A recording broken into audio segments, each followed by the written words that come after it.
Channel पे। तो दोस्तों काफ़ी ज़्यादा रेलवे की अप्रेंटिस आ रही है और ये फिर से एक नए अप्रेंटिस के हम लोग बारे में बात करेंगे। और इससे पहले भी बहुत सारे नए अप्रेंटिस आ चुके हैं। अगर आप आईटीआई किए हैं और आईटीआई करके आपके पास एज है करने के लिए, तो अप्रेंटिस ज़रूर से ज़रूर करें, क्योंकि अप्रेंटिस करने से आपका जो स्किल है और स्किल जो डेवलप होता है स्किल, और रेलवे से अप्रेंटिस करने का मतलब होता है आपको रेलवे में वेटेज मिलती है। तो चलिए दोस्तों, आज का जो हम लोग टॉपिक है हम लोग का रेलवे अप्रेंटिस में जो फिर से एक नए अप्रेंटिस आई है, उसी के बारे में हम लोग चर्चा करेंगे। और चर्चा करने से पहले मैं बताना चाहता हूँ, अगर अभी तक आप हमारे चैनल को सब्सक्राइब नहीं किए तो ज़रूर से ज़रूर सब्सक्राइब कर ले, क्योंकि इस तरह की अपडेट वीडियो हम लोग रेगुलर ला रहे हैं और रेगुलर बेस पे ये वीडियो हम लोग ला रहे हैं। रेलवे अप्रेंटिस, कोई भी अप्रेंटिस हो, जॉब हो, आईटीआई रिलेटेड, तो हम लोग इस तरह के अपडेट रेगुलर लाते हैं। तो चलिए हम लोग बात कर रहे थे, ये जो आपका है railway recruitment cell northern railway, ये जो है दिल्ली से निकला हुआ है। और ये जो है एक अप्रेंटिस का जॉब है, जो 1 साल का ट्रेनिंग होता है। ये जॉब मतलब अप्रेंटिस का 1 साल का आपका ट्रेनिंग दिया जाता है, ना कि ये जॉब है, ठीक है।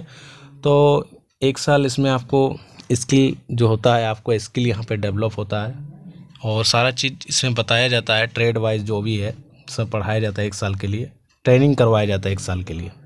तो चलिए हम लोग बात कर रहे हैं, हम लोग को ज़्यादा आपका समय नहीं लेंगे, क्योंकि समय बहुत ही ज़्यादा महत्वपूर्ण होता है। और अगर बात किया जाए जो अप्रेंटिस का रूल है 1961 के तहत, जो भी रूल है उस रूल के तहत ही अप्रेंटिस होगा, क्योंकि आपका 1 साल का ट्रेनिंग होता है। तो हम लोग इम्पोर्टेंट बातों को ही इसमें चर्चा करेंगे, ठीक है। तो सबसे पहले इम्पोर्टेंट बात यहाँ पे ये है कि यहाँ पे जो है इम्पोर्टेंट डेट, मतलब कब आपका ये फॉर्म मतलब भरना है, ये सबसे महत्वपूर्ण चीज़ है। तो चलिए हम लोग पढ़ते हैं। जो पहला है date and time opening online application. तो ये देखिए 11/12/2023, मतलब 11 तारीख से ये मतलब स्टार्ट होने वाला है आपका एप्लीकेशन। और यहाँ पे जो दिया हुआ डेट टाइम एंड क्लोजिंग, तो अगर बात कर रहे हैं मतलब लास्ट डेट, तो लास्ट डेट आपका है 11/1/2024।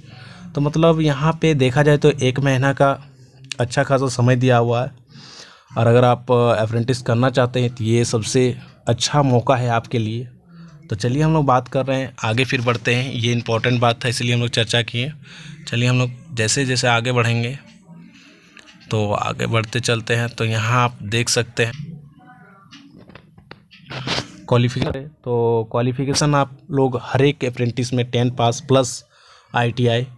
इस बार यहाँ पे लिखा हुआ कि 50% मार्क्स, यानी कि आपका 50% मार्क्स होना चाहिए। और सबसे इम्पोर्टेंट बात है कि आईटीआई आपका एनसीवीटी हो या एससीवीटी हो, दोनों को यहाँ पे आपको ट्रेनिंग करने का मौका दिया जाएगा, ठीक है। नोट में यहाँ पे लिखा हुआ है कि जो भी रिज़ल्ट है आपका नोटिफिकेशन के इजिबल मतलब होना चाहिए। जो मतलब अगर आप आईटीआई किए हैं तो वहाँ 50, यहाँ पे आईटीआई भी और 10 भी मांगा गया है।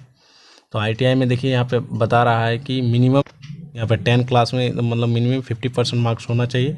और एससीवीटी और एनसीवीटी दोनों ही इसमें चलेगा, ठीक है दोस्तों। इसमें आप लोग कंफ्यूज मत हो जाइएगा, इसलिए मैंने कहा पहले ही बता दिया कि इंपॉर्टेंट बातों को ही मैं चर्चा करूँगा। चलिए आगे बढ़ते हैं।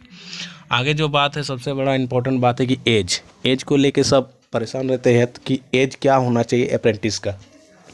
तो दोस्तों मैं बताना चाहता हूं कि अप्रेंटिस का एज आपका जो होता है 15 से 24 साल के बीच आपको ज़्यादातर फॉर्म में आपको देखने को मिलेगा।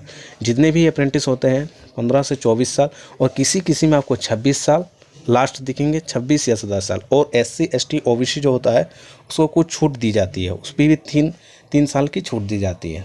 तो ये आपको यहाँ पे क्लियर हो चुका है। मतलब 15 साल से 24 साल मतलब एज रहता है और अप्रेंटिस करने का। और देखा जाए तो SC ST OBC को कुछ छूट दी जाती है 3 साल की। तो चलिए हम लोग फिर से आगे बढ़ते हैं। आगे इम्पोर्टेंट बात क्या है, आगे जो इम्पोर्टेंट बात ये है कि एप्लीकेशन फ़ी, यहाँ एप्लीकेशन फ़ी देखिए, application fee 100 rupees online mode मतलब आपको पे करना है, ठीक है। और जो हर एक फॉर्म में रहता है SC ST PW वुमेन, ये सबको यहाँ पे चार्ज नहीं लगेगा, ठीक है। तो आगे बढ़ते हैं यहाँ से। तो फिर हम लोग आगे चलते हैं। मोड ऑफ सिलेक्शन की बात करें तो जो हर एक जगह पे मतलब होता है ये मेरिट बनता है, मेरिट बेस में आपको ये अप्रेंटिस में लिया जाता है। ठीक है, किसी किसी अप्रेंटिस में एग्ज़ाम भी लिया जाता है। तो चलिए हम लोग यहाँ पे बात करते हैं फिर आगे। सबसे इम्पोर्टेंट बात यह है कि हम लोग अब बात करेंगे ट्रेड के बारे में। देखिए फिटर, टर्नर, तो डिवीज़न के हिसाब से यहाँ पे दिया गया है।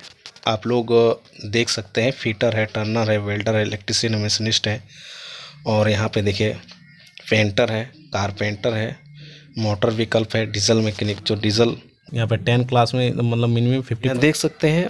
जो भी ट्रेड है यहाँ पे दिया हुआ है। आप लोग अच्छा से इस नोटिफिकेशन को डाउनलोड करके और एक एक करके मतलब स्टेप वाइज पढ़ के आप लोग तभी फॉर्म को अप्लाई करें। और ट्रेड में देखिए यहाँ पे सारा चीज़ लिखा हुआ है, कौन कौन सा ट्रेड यहाँ पे दिया हुआ है। और देखा जाए तो टर्नर, मशीनिस्ट, कारपेंटर, ये सब के लिए सीट दिया हुआ है। यही सब इस फॉर्म में दिया गया है। आप लोग ज़्यादा मैं समय को आप लोग को ये नहीं करूँगा, वेस्ट नहीं करूँगा समय को। तो दोस्तों, अगर आपको इस अप्रेंटिस को अगर करना है तब ज़रूर से ज़रूर इसको अप्लाई करें। और आप देख का है सबसे इम्पोर्टेंट बात रेलवे का अप्रेंटिस है। चलिए दोस्तों, हम लोग मिलते हैं।